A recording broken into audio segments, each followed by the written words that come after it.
Hello दोस्तों, तो स्वागत है आपका आपके अपने YouTube channel S for study में।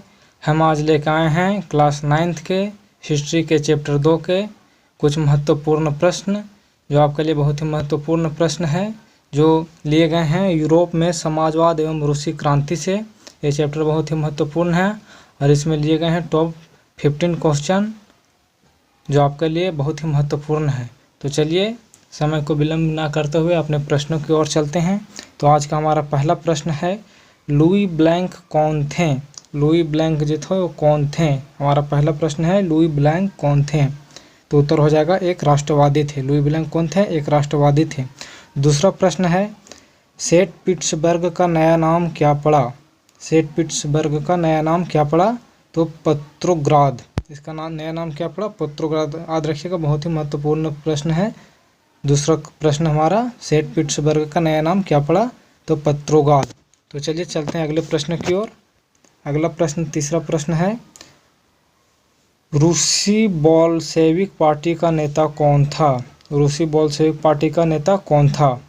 तो इसका सही आंसर हो जाएगा लेनिन। तीसरा का उत्तर हो जाएगा लेनिन। रूसी बोल्शेविक पार्टी का नेता कौन था? तो लेनिन। चौथा प्रश्न है, सोवियत संघ का विघटन कब हुआ था? सोवियत संघ था वो विघटन कब हुआ था? तो इसका विघटन 1991 में हुआ था। याद रखिएगा, 1991 में सोवियत संघ का विघटन हुआ। पांचवा प्रश्न है, लेनिन के बाद रूसी कम्युनिस्ट पार्टी का नेतृत्व किसने किया? लेनिन जो थे उनके बाद कम्युनिस्ट पार्टी का नेतृत्व किसने किया? तो स्टालिन। इसका उत्तर हो जाएगा स्टालिन ने किया। ठीक है। छठा प्रश्न है, कुलक से क्या समझते हैं? कुलक जो है, कुलक से क्या समझते हैं? ठीक है। तो चलिए अगले प्रश्न की ओर चलते हैं। कुल्लक से क्या समझते हैं? तो कुल्लक से क्या समझते हैं? कुल्लक किसान की अच्छी हालत। कुल्लक यानी क्या होती थी? किसान की अच्छी हालत। इसका उत्तर हो जाएगा किसान की अच्छी हालत, कुल्लक यानी। ठीक है। सातवां प्रश्न हमारा है, सामाजिक उपबंध नामक पुस्तक की रचना किसने की? सामाजिक उपबंध नामक पुस्तक की रचना किसने की? तो उत्तर हो जाएगा रूसो ने की। ठीक है, रूसो। आठवां प्रश्न है, रूस में कलखोज क्या था? रूस में कोलखोज क्या था? तो सामूहिक खेती को कोलखोज कहा जाता था रूस में। ठीक है, याद रखिएगा, बहुत ही महत्वपूर्ण प्रश्न हमारा 8वां प्रश्न है। रूस में कोलखोज क्या था? तो सामूहिक खेती को कोलखोज कहा जाता था। ठीक है, चलते अगले प्रश्न की ओर। 9वां प्रश्न है, 1929 में किसान रूस में सामूहिकीकरण कार्यक्रम शुरू किया। किसने किया? 1929 में किसने रूस में सामूहिकीकरण कार्यक्रम शुरू किया? तो स्टालिन। इसका उत्तर हो जाएगा स्टालिन ने किया सामूहिकीकरण कार्यक्रम। ठीक है।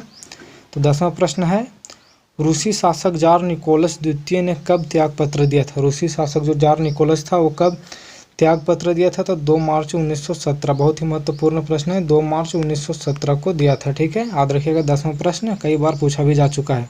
11वां प्रश्न है, किसके नेतृत्व में मजदूरों का जुलूस विंटर पैलेस पहुंचा? नेतृत्व कौन कर रहा था जिससे विंटर पैलेस जुलूस पहुंचा मजदूरों का? तो पादरी गेपान ने। ठीक है, याद रखिएगा, पादरी गेपान के नेतृत्व में मजदूरों का जुलूस विंटर पैलेस पहुंचा था। ठीक है, चलते हैं अगले प्रश्न की ओर। 12वां प्रश्न है, अक्टूबर क्रांति प्रारंभ होने के समय रूस का प्रधानमंत्री था। यानी अक्टूबर क्रांति प्रारंभ हो रहा था, उस समय रूस का प्रधानमंत्री कौन था? तो केरेंस्की। उत्तर हो जाएगा, रूस का प्रधानमंत्री कौन था? केरेंस्की, अक्टूबर क्रांति प्रारंभ होने के समय। ठीक है। 13वां प्रश्न है, 1917 में जारशाही का पतन की घटना को क्या कहते हैं? 1917 में जारशाही के पतन की घटना को क्या कहते हैं? तो अक्टूबर क्रांति। अक्टूबर क्रांति को ही किस नाम से जाना जाता है? जारशाही का पतन। ठीक है। 14वां प्रश्न है, जार किस देश का शासक था? जार जो था वो किस देश का शासक था? तो रूस का शासक था। ठीक है, आंसर इसका हो जाएगा रूस। हमारा आज का अंतिम प्रश्न है, लेनिन कौन था?